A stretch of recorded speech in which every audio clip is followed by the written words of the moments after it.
चलिए आज क्लास 12 का हिंदी अध्याय 8 सिपाही की माँ का ऑब्जेक्टिव पढ़ाने जा रहा हूँ।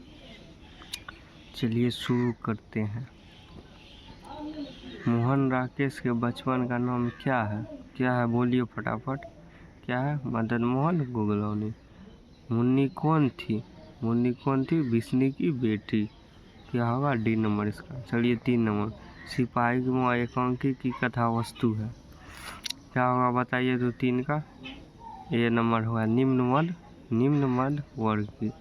चलिए 4 नंबर, सिपाही की माँ एकांकी की बिस्नी चारपाई के पास मेट पर बैठी क्या करती दिखाई देती है? क्या करती? सूत काटती। 4 का ए। चलिए 5 नंबर, रंगू कहाँ है? कहाँ है? बड़गांव में। इसका क्या होगा? B number. चलिए 6 नंबर, मोहन राकेश रचित नाटक संग्रह है। क्या है? आषाढ़ का एक दिन। इसका डी नंबर। चलिए 7 नंबर, सिपाही की माँ एकांकी के लेखक कौन है? या सिपाही की माँ के रचनाकार कौन है? कौन है? मोहन राकेश। चलिए आगे। चलिए 8 नंबर में, बिस्नी किस एकांकी की पात्र है? किस है? सिपाही की माँ। D number. चलिए 9 नंबर, मौना की माँ का नाम क्या है? क्या होगा? बिस्नी। चलिए 10 नंबर, मौना किस युद्ध में सिपाही के रूप में लड़ने वर्मा गए थे? इस युद्ध में? द्वितीय विश्व युद्ध में। चलिए 11 नंबर, सिपाही की माँ एकांकी में किसकी कथा वस्तु प्रस्तुत की गई है? किसकी है? माँ बेटी की। इसका क्या होगा? माँ बेटी की। चलिए 12 नंबर, मोहन राकेश किस पत्रिका के संपादक रहे? किस पत्रिका? शारीरिक। ए नंबर। चलिए 13 नंबर, मुन्नी डाक गाड़ी के पीछे क्यों जाती थी? क्यों जाती थी बोलिए फटाफट। कमेंट बॉक्स में आप लोग कमेंट करें चिट्ठी के लिए। इसका क्या होगा? C number. चलिए 14 नंबर, नाटक के क्षेत्र में जयशंकर प्रसाद के बाद की सबसे बड़ी प्रतिभा कौन माने जाते? कौन माने जाते हैं? मोहन राकेश। इसका डी नंबर। चलिए 15 नंबर, सिपाही की माँ शीर्षक पाठ में हड्डियों का चलता फिरता ढांचा कौन है? कौन है? दीनू कुमार। इसका 15 का बी नंबर। चलिए 16 नंबर, ईसाई लड़कियों बिस्नी के घर आकर क्या मांगती थी? इसका क्या मांगती थी? दाल चावल। इसका क्या होगा? बी नंबर, दाल चावल। चलिए 17 नंबर, 13 दिन तक हम लोग भूखे प्यासे जंगली रास्ते में चलते रहे हैं, यह किसने कहा? किसने कहा? ईसाई लड़की ने। 17 का सी होगा। चलिए 18 नंबर, मोहन राकेश किस आंदोलन के प्रमुख हस्ताक्षर थे? किस आंदोलन के?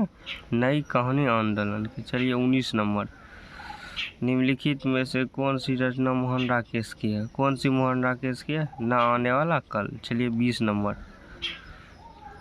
किसकी माँ पागल हो गई? किसकी माँ पागल हो गई? सिपाही की माँ पागल हो गई। बी नंबर इसका।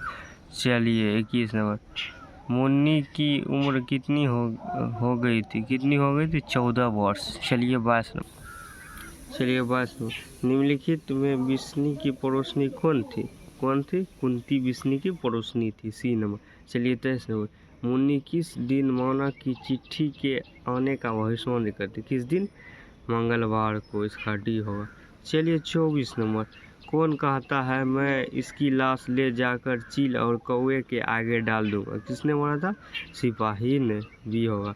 चलिए 25 नंबर, किसके कड़े के मोती तारे की तरह टिमटिमाते हैं, चमकते हैं, या टिमटिमाते कुछ बोलो, चमकते हैं? किसके? क्या होगा इसका? तारों की। इसका सहेली का नाम तारों थे। B number. 25 का बी। चलिए 26, किस पाठ में यह उदाहरण आया है? फौजी वहां लड़ने के लिए गए, वे भाग नहीं सकते, जो फौजी छोड़कर भागता है उसे गोली मार दिया जाता है। किस बात में? सिपाही की सी नंबर। मोहन राकेश का जन्म कब हुआ है? 8 जनवरी 1925 को। ए नंबर।